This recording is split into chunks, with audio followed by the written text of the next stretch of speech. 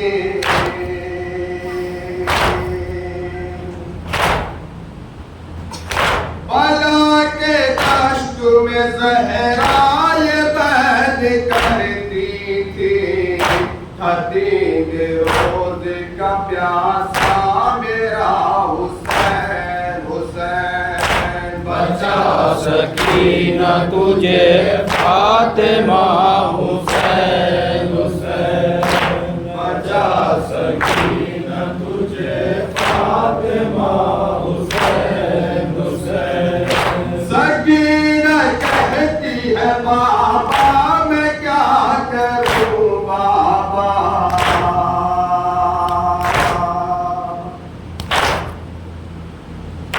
سکینہ کہتی ہے بابا میں کیا کروں بابا ستا رہے ہیں بہت اشکیا حسین حسین بچا سکینہ تجھے فاطمہ حسین حسین بچا سکینہ تجھے